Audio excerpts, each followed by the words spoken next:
sebagai penginjil, saya sebagai penginjil bisa merasakan bahwa pekerjaan penginjil itu walaupun tidak mudah ya saudara, kita bisa merasakan bagaimana dulu juga Tuhan Yesus memberitakan Injil ya lewat kuasa firman-Nya. Dia pergi kemana-mana dan sampai mengalami aniaya mati di atas kayu salib. Jadi saudaraku terkasih, kalau malam hari ini saya mau saksikan kepada saudara bagaimana pengorbanan kita juga memberitakan Injil itu yang tidak mudah. Terutama saya sendiri, latar belakang saudara-saudara mungkin banyak yang dengar kesaksian saya bahwa saya Muslim, ayah saya orang Madura, asalnya kotanya Bangkalan, dan ibu saya berasal dari Padang, Sumatera Barat, khususnya orang Minang ya, dari Pariaman. Mungkin di antara saudara-saudara pernah tahu bahwa suku Minang, suku Madura adalah suku-suku yang tidak percaya Yesus Tuhan. Ya, nah saudaraku terkasih, malam hari ini saya mau saksikan karena latar belakang saya memang artis penyanyi di era tahun 80-an, karena saya nyanyi dari kecil, dari tahun 70, saya sudah nyanyi dengan grup band saya The Big Kids atau The Kids, dan saya dulu sering show keliling Indonesia karena ayah saya juga seorang angkatan darat TNI yang bertugas di Kodam Jaya. Jadi antar sesama angkatan ya, kita juga show di keluarga besar angkatan udara. Kita waktu kecil pernah di Papua ya, show di Biak, di Jayapura ya, Sorong. Terus lalu kita pernah juga di Ambon ya, waktu zaman itu masih Pangkodam 7. Saya masih ingat namanya Pangkodam 7-nya Panglima Kodam Angkatan Udaranya itu Pak Soekardi namanya. Wah, itu masih saya kecil ya. Saya masih ingat kita show keliling ya, dari mulai Ambon sampai Papua, Sulawesi Utara, sampai Bolang Mongondo, sampai Kota Mubagu. Kita show ya. Jadi tugas kita dulu tuh hanya show sebagai artis, karena kita main film juga di film Bing Selamat Sibuk. Nanti foto-fotonya saya akan tayangkan. Tetapi yang saya tidak pernah menyangka dan tidak pernah bermimpi bahwa kok saya bisa jadi Kristen. Bahkan Tuhan pakai saya menjadi penginjilnya. Nah, saudaraku terkasih, saya menjadi Kristen karena dari dulu menjadi pertanyaan buat saya adalah di saat nanti saya mati, apakah ada jaminan saya pasti masuk surga? Itu pertanyaan saya. Nah, saudaraku terkasih, dengan saya bertanya, saudara, bahkan saya selalu baca iklan duka cita di koran Kompas dan Suara Pembaruan. Di situ saya membaca bahwa kalau agama saya yang lama dikatakan bahwa semoga arwahnya diterima di sisi Allah Subhanahu wa Ta'ala. Itu masih semoga, artinya tidak ada kepastian. Tapi kok yang Kristen berbeda, RIP ya. Ada situ kata-kata telah dipanggil ke rumah Bapa di sorga. Nah, kalau di situ dikatakan telah dipanggil ke rumah Bapa di sorga, artinya rumah kita tuh di sorga. Yang memanggil kita yaitu Bapa kita yang punya sorga. Itu menjadi pertanyaan buat saya, siapa bapaknya orang Kristen ini yang berdiam di sorga? Nah, waktu berjalan sehingga suatu ketika saya juga waktu itu belum menikah tentunya, saya berkenalan dengan Pak Yongki yang sekarang menjadi suami saya. Waktu itu saya niatnya Pak Yongki yang memang latar belakang bukan Muslim, mau saya dijadikan mualaf. Tapi ternyata dia menceritakan dengan sabar lemah lembut siapa juru selamatnya, yaitu Yesus. Nah, dari debat inilah saya belajar akan dua latar belakang agama yang berbeda. Ya, dari sini saya belajar bahwa karena ini dua-duanya menyebut Isa Al-Masih. Dua-duanya menyebut dia adalah yang satu bilang Tuhan, yang satu bukan Tuhan. Ini menjadi pertanyaan buat saya dan saya selidiki. Walaupun saya bukan jago ahli agama di dalam agama saya, tetapi setidaknya saya taat dan setia. Ya, keluarga saya, bapak saya apalagi masih Madura keturunan Arab. Maka disitulah saudara, saya belajar, saya cari guru-guru agama, ustadz-ustadz untuk mendebat Yongki. Kalau ketemu saya pelajari dulu, baru saya debat dia. Nah Yongki juga diam-diam ketemu mantan-mantan ustadz yang sudah menjadi pendeta, yaitu pendeta Hamran Amri, ya, seperti pendeta Yusuf Roni, dan yang sudah almarhum semua ya sekarang ya. Nah dia belajar bagaimana cara menginjil dengan baik.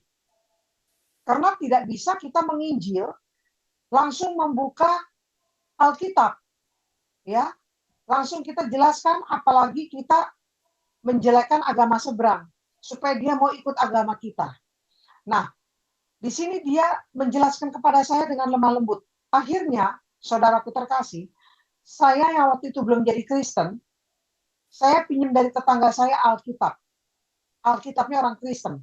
Saya simpan di rumah saya baru 3 hari, ketangkep bapak saya, dan saya diusir dari rumah. Belum menikah ya, saya diusir dari rumah hanya karena saya punya Alkitab. 3 hari di rumah, saya diusirnya berapa lama? 3 tahun. Punya Alkitab 3 hari, diusirnya 3 tahun.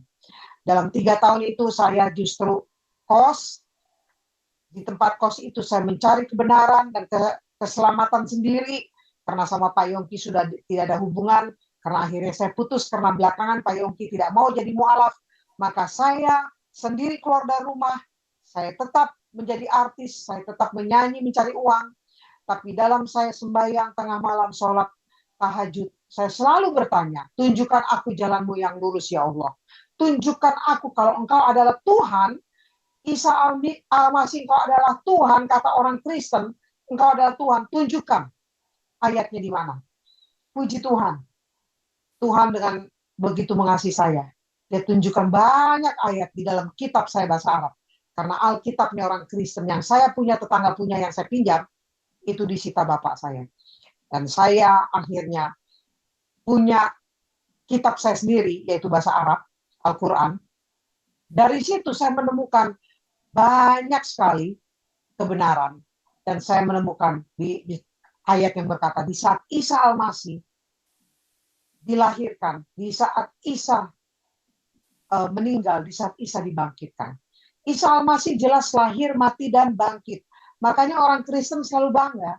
Kalau dia menyanyi, dia lahir untuk kami, dia mati untuk kami, dia bangkit bagi kita semua, sambil bersorak-sorai.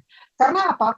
Allahnya tidak mati kekal, tidak dikubur kekal, tapi Allahnya bangkit. Itulah orang Kristen, mempunyai kebanggaan, mempunyai jaminan keselamatan, punya masa depan dan harapan. Maka itu saudaraku terkasih, saya diam-diam setelah diusir 3 tahun, 3 tahun itulah kemudian saya sendiri bertobat secara pribadi, mau jadi Kristen. Terima Yesus sebagai Tuhan Juru Selamat. Memang waktunya tidak mudah, saudara, 3 tahun. Ya, 3 tahun itu saya menemukan banyak kebenaran. Terutama, saudara, saya banyak sekali mendapatkan keganjilan dan ketidakbenaran di dalam ajaran-ajaran iman saya yang lama. Ya, yang dimana istri boleh lebih dari 3 atau 4, saudara, ya, dimana kita boleh membunuh jihad, ya, membunuh orang kafir, membela agama, ya, dan lain sebagainya. Di situ saya merasakan bahwa ajaran Kristen atau ajaran Yesus yang penuh kasih itulah ajaran yang kudus dan benar, ya. Dan akhirnya saya waktu itu tidak punya teman Kristen. Saya cari Pak Yongki dan saya bilang sama dia, saya mau jadi Kristen. Apa syaratnya? Dia katakan kalau mau jadi Kristen, cari gereja, cari pendeta, nanti dibaptis. Nah, saudaraku terkasih, ternyata Pak Yongki ini bukan Kristen. Dia kenal Yesus dari sekolah minggu, tapi belum pernah dibaptis. Dia keturunan Chinese, dia adalah Buddha, keluarganya Konghucu. Ya, jadi kita dua-dua ini sebenarnya bukan orang percaya. Pak Yongki bisa memberitakan Injil karena dia sekolah minggu dari kecil. Tapi dia sendiri belum pernah dibaptis. Maka saya sama Pak Yongki cari gereja di Jakarta, di Rawamangun. Saya menemukan gereja dan puji Tuhan, kami dua-duanya dibaptis. Tuhan Yesus sangat baik, sekali tangkap 2 jiwa diselamatkan. Itu cara Tuhan yang ajaib. Jadi nggak ada yang bisa bermegah diri. Saya mengkristenkan kamu atau sebaliknya. Kamu saya kristenkan. Karena saya Kristen, tidak ada saudara. Tidak ada yang bisa bermegah diri. Dari sini kita bisa tahu bahwa kalau Roh Kudus bekerja dan kita buka hati, siapapun bisa menerima Yesus sebagai Tuhan Juru Selamat pribadi. Tidak ada yang bisa menolak Yesus. Maka itu saudaraku terkasih, saya dan Pak Yongki sama-sama dibaptis. Saya umur 24 tahun, Pak Yongki waktu itu umur 28 tahun. Ya, kami dibaptis sama-sama di satu gereja di waktu yang sama. Puji Tuhan, tidak lama kemudian kami menikah karena sudah seiman. Tapi berita pernikahan saya masuk tabloid, masuk, namanya kita artis ya, masuk berita-berita yang lain, dan akhirnya saya dicari sama orang tua saya. Karena kami tetap tinggal di Jakarta, saya dicari, saya sudah ada rumah, mereka datangin rumah saya dan mengancam, bahkan mengatakan bapak saya stroke. Dia katakan, kalau kamu mau bunuh orang tuamu, bapakmu sekarang stroke. Karena kamu jadi orang kafir. Maka saya ke mobil, saya cari bapak saya peluk bapak saya, dan saya diculik mobil dibawa lari. Ternyata ayah saya tidak stroke. Turun dari mobil, bapak saya sehat. Dan dia pura-pura stroke supaya saya masuk mobil. Di sini saya diculik, dan di rumah itu Pak Yongki nggak bisa ikut. Saya cuma di sidang, saya kena beberapa pukulan dan gamparan karena saya tidak mau sangkal Yesus. Dan akhirnya bapak saya ancam saya, kalau kamu tidak mau sangkal Yesus, kau mati. Saya bilang, sekalipun mati, tidak akan tinggalkan Yesus sebagai Tuhan Juru Selamat saya. Maka bapak saya hitung sampai ketiga, dia pegang samurai. Dia hitung ketiga, justru hitungan ketiga terus saya berdoa, Tuhan, kalau memang saya harus mati, saya tidak akan sangkal Engkau karena rumah saya di sorga. Aku milikmu, saya tidak akan tinggalkan atau murtad tinggalkan Yesus. Hitungan ketiga bapak saya yang jatuh. Karena paman saya bela saya, ditomplok paman saya, bapak saya terjatuh dan mereka bergulat ya membela saya dan menyelamatkan saya. Saya lari ke lantai 2 dan saya kabur dari jendela, melarikan diri. Tengah malam itu sekitar jam 12 dan saya dicari lagi, nggak ketemu. Saya dicari-cari menjadi buronan. Saya kabur ke Bandung dan Tasikmalaya. Saya berdiam diri. Kenapa saudara? Karena di dalam firman Tuhan, Roma 12 ayatnya yang ke-9, ya, Roma 12 ayat 9 di sini saudara dikatakan sampai dengan ayat yang ke-14, hendaklah kasih itu jangan pura-pura, jauhi yang jahat dan lakukanlah yang baik. Ayat 10, hendaklah kamu saling mengasihi sebagai saudara dan saling mendahului dan memberi hormat. Janganlah hendaknya lagi nanu kendor, biarlah rohmu nyala-nyala dan layanilah Tuhan. Ayat 12, bersukacita dengan pengharapan, sabarlah dalam kesesakan dan bertekunlah dalam doa. Nah, saudara, di saat kita berkesesakan, di saat kita mengalami duka cita, kita harus bersabar dan bertekun dalam doa. Ayat 9 juga berkata, hendaklah kasih itu jangan pura-pura, jauhi yang jahat dan lakukanlah yang baik. Jadi saudara, kita nggak melakukan kejahatan, tapi kita mengalami aniaya. Kita tidak melakukan penipuan, kita tidak melakukan hal-hal yang menyakiti manusia. Hanya mau iring Yesus, tapi kita alami aniaya seperti yang saya alami, ya. Yaitu saudara, firman Tuhan juga katakan begini, ayat 14, berkatilah siapa yang menganiaya kamu, berkatilah, jangan mengutuk. Saudara, saya mengalami yang namanya saya mau dibacok, saya melarikan diri jadi buronan bertahun-tahun. Saya tidak bisa injak Jakarta, nggak bisa cari uang dari nyanyi. Apa yang terjadi saudara? Tetap mengampuni. Karena firman Tuhan katakan, berkatilah siapa yang menganiaya kamu, berkatilah, jangan mengutuk. Maka suami saya ingatkan, ampuni orang tua kamu, ampuni keluargamu, supaya mereka justru mau terima Yesus sebagai Tuhan Juru Selamat. Dan puji Tuhan, akhirnya orang tua saya pun menerima Yesus sebagai Tuhan Juru Selamat pribadi. Lewat apa? Lewat penginjilan, saudara. Ya, karena tanpa penginjilan, saudaraku terkasih, tanpa mengampuni, saudara, tanpa kita melakukan hal-hal baik, saudaraku terkasih, mana mungkin kita bisa yang namanya memberitakan Injil kalau kita memusuhi seseorang, tidak ada kasih, ya, tidak mau berbaikan. Jadi betul kata suami saya, ampuni orang yang memusuhi kita, karena itu firman Tuhan.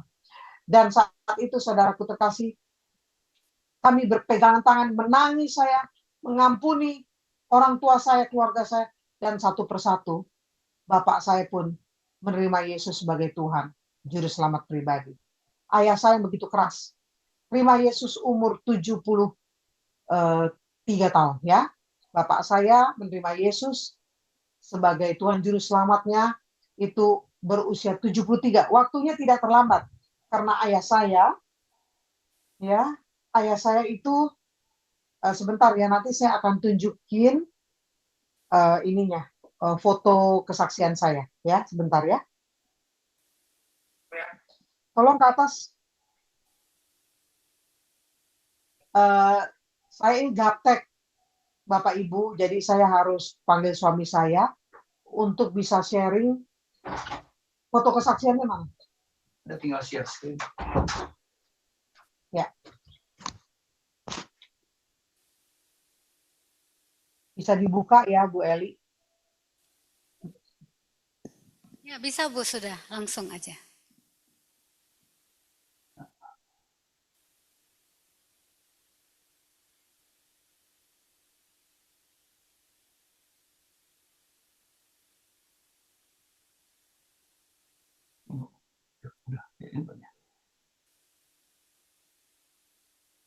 Ya, sebentar ya kesaksiannya.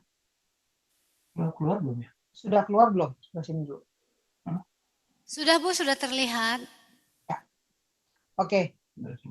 Baik Bu ya, saya tunjukkan ini zaman saya masih show ya, bayangkan ya. Umur saya berapa itu? Tahun 75.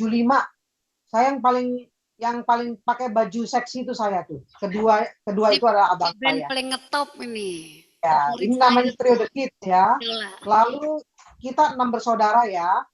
6 bersaudara, 4 laki, 2 perempuan. Ya. Lalu ini setelah dewasa, The Big Kids tahun 84 ya. Ini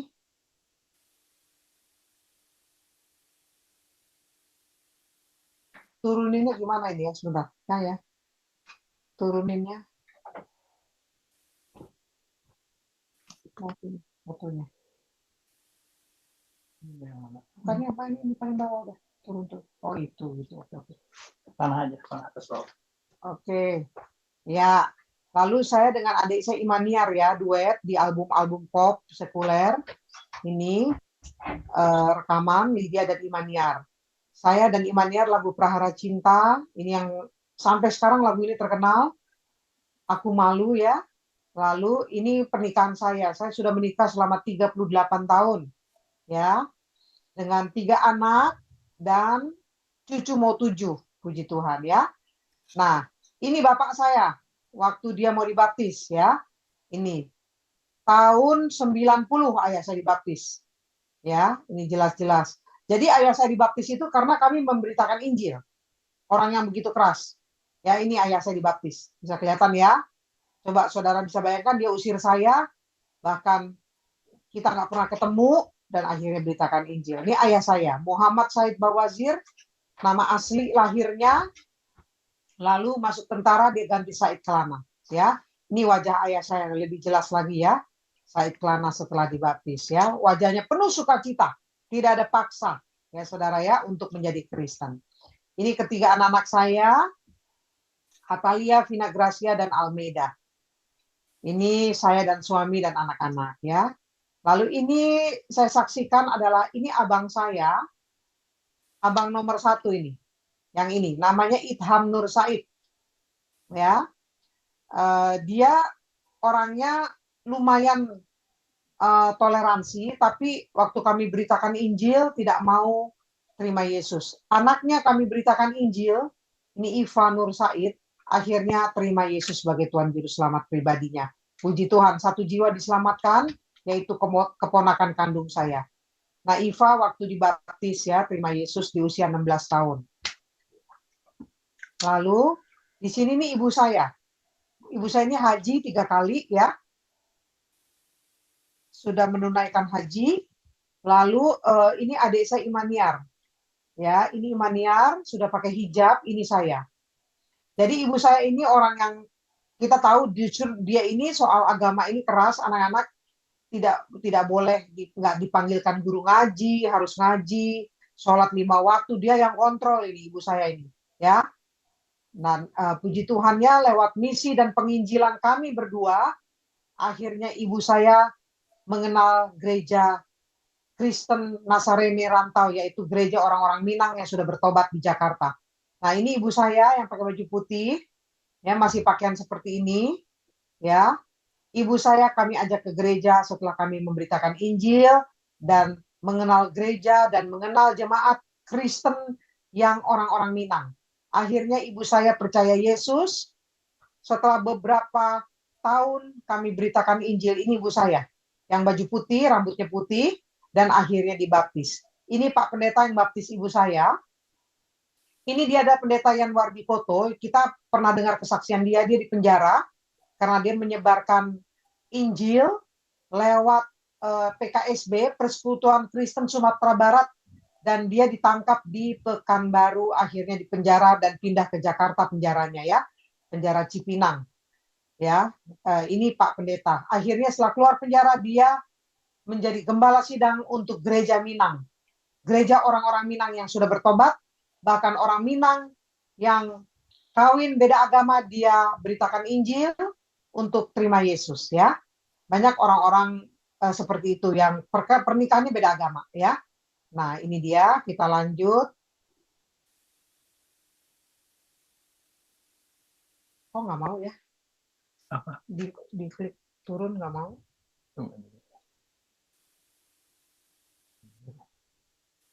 Nah, ibu saya dibaptis, ya. Ibu saya dibaptis ini sama Pak Pendeta Yanwardi dengan majelis Ibu Yuli, orang Padang juga. Nah, lalu abang saya nih, yang tadi saya beritakan Injil sama suami, dia nggak mau, tapi anaknya duluan. Nah, dia ini istrinya adalah Manado, Kristen tadinya. Menikah sama abang saya, istrinya dimualafkan. Setelah abang saya jadi Kristen, istrinya juga bingung. Karena istrinya yang tadinya Kristen jadi mualaf. Sekarang abang saya yang Islam jadi Kristen. Puji Tuhan, lewat doa, tidak mudah. 2014 abang saya dibaptis. Ya, istrinya masih bertahan, tidak mau karena istrinya udah umroh, ya. Istrinya, dan akhirnya istrinya yang Manado ini kembali lagi menjadi Kristen. Namanya Sylvia Portman Boyoh, ya, Van Boyoh, ibunya Manado, bapaknya Belanda. Jadi kalau saudara lihat ini, saudara, beritakan Injil itu memang tidak mudah tantangannya, ya. Ini waktu saya pergi pelayanan seperti ini, saudara, lihat ya, ini pelayanan-pelayanan saya tidak, kadangkala banyak orang-orang setempat aja kalau saya kasih tahu di daerah pedalaman mana, mereka nggak tahu, ya.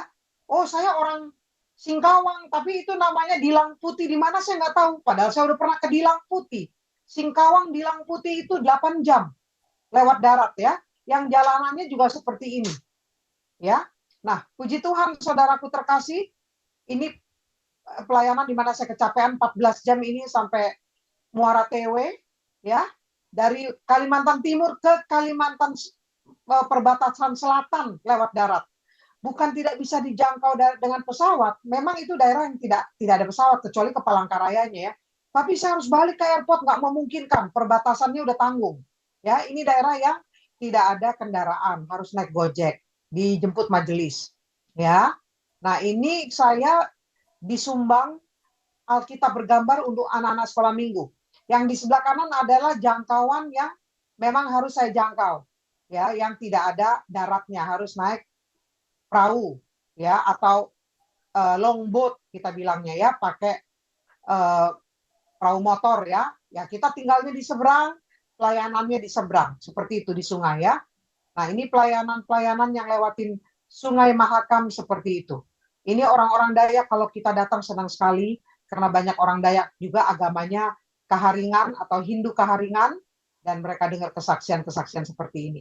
Ini di mana saya pelayanan di satu daerah, di daerah Kalimantan Timur pedalaman, daerah-daerah di sini mereka rindu dari Balikpapan langsung ke daerah-daerah yang tidak bisa terjangkau, hujan-hujan, coba, ya, pakai tenda karena hujan.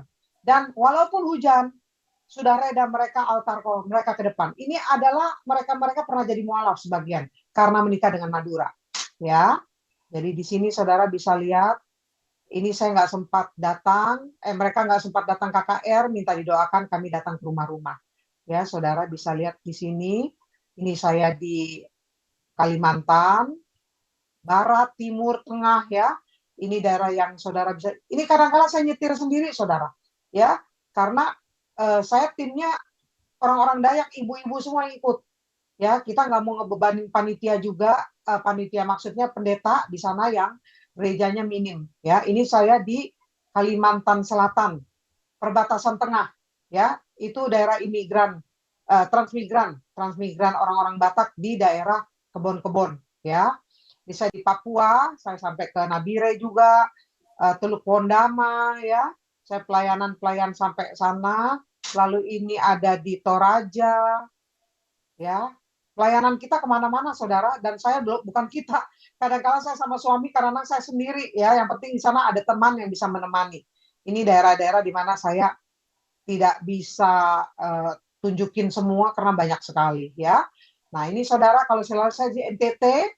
Nah NTT kenapa ini cuma anak-anak, orang tuanya udah jadi muslim saudara ya. Anak-anaknya boleh datang di KKR, tapi orang tuanya tidak boleh, karena orang tuanya sudah dikasih rumah sangat sederhana, ya, yaitu rumah batako yang sudah ada air dan listrik 90 watt, dikasih uang amplop 1 bulan uang sayur 100.000. Orang tuanya tinggalkan Yesus karena tidak kuat miskin. Bagaimana? Tidak ada lampu di NTT sebagian ini di daerah eh, NTT itu kalau kita mendarat di Kupang, Oekam Onlasi itu bisa 6 jam, ya. Itu tidak ada listrik, ya. Nah, seperti ini anak-anak waktu altar call, ya, saya bawa susu, bawa buku-buku, itu sumbangan-sumbangan ya. Kalau saya pelayanan seperti ini mereka tahu, mereka beri sumbangan ya. Saya bawa susu, pensil, buku berwarna untuk anak-anak sekolah minggu. Karena mereka tetap rindu datang dan mereka janji mau jadi pendeta. Ini altar call. Ya, mereka mau jadi hamba Tuhan. Ini luar biasa ya. Nah, ini waktu Bapak ini adalah tukang sapu gereja. Saya tanya, Om mau rumah-rumah bagus itu Batako tukar sama rumah ini, tapi Om tinggalkan Yesus. Dia bilang apa? Sekalipun saya miskin, saya tetap kaya karena saya punya Yesus. Jadi kekayaan dia itu adalah keselamatan. Keselamatan tidak bisa dibeli dengan apapun. Sekalipun saya miskin, tapi saya kaya karena saya punya Yesus. Nah, eh, inilah yang saya lihat.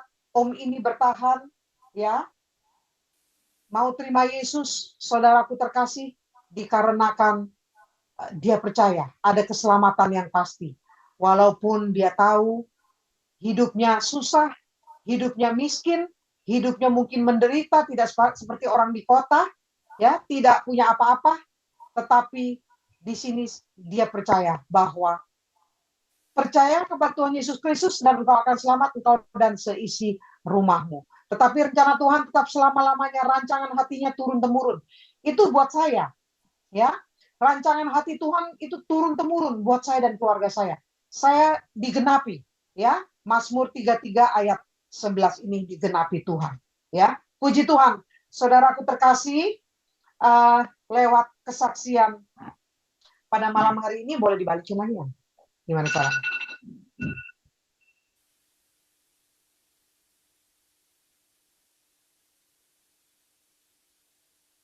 Bentar ya. Saya ini gaptek beneran.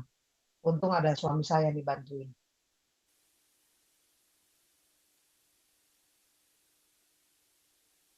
Ya, udah. Bukan ini. Ini klik ini. Bisa? Tunggu share screen-nya. Udah lama.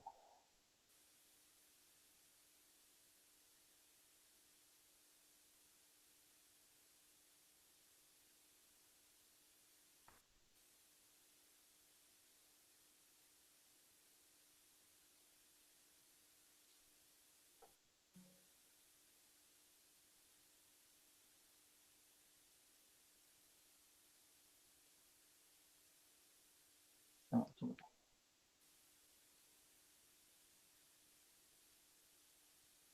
Bentar. Oh, ini. Ya, ya. Jadi ibu-ibu, bapak-bapak terkasih, saudara-saudaraku, dimanapun berada, kiranya lewat kesaksian yang saya sharingkan malam hari ini boleh menjadi berkat, dan inilah eh, apa misi Allah yang akan terus kita jalani bersama-sama, ya. Jadi banyak orang bilang, kenapa Mbak Lydia nggak jadi gembala pegang gereja, Pak Yongki, walaupun mereka pikir banyak artis penyanyi yang sudah Tuhan pakai dan menjadi hamba Tuhan, banyak yang buka gereja gitu, banyak yang pegang jemaat, tapi buat saya adalah saya pengen misi Tuhan menjadi penginjil itu supaya mereka dengar kesaksian-kesaksian seperti yang saya alami dalam hidup saya, ya, true story saya gitu ya, boleh menjadi berkat bagi banyak orang supaya saya terus beritakan Injil. Puji Tuhan supaya nama Tuhan dipermuliakan. Doakan pada kesempatan yang akan datang saya akan menginjil juga ke Medan dan maupun ke Halmahera, daerah Ambon, Maluku, ya. Jadi ini semua biarlah banyak jiwa dimenangkan bagi kerajaan sorga sesuai dengan tema saya, yaitu jiwa-jiwa yang berharga, ya. Tuhan memberkati kita semua. Shalom. Salam.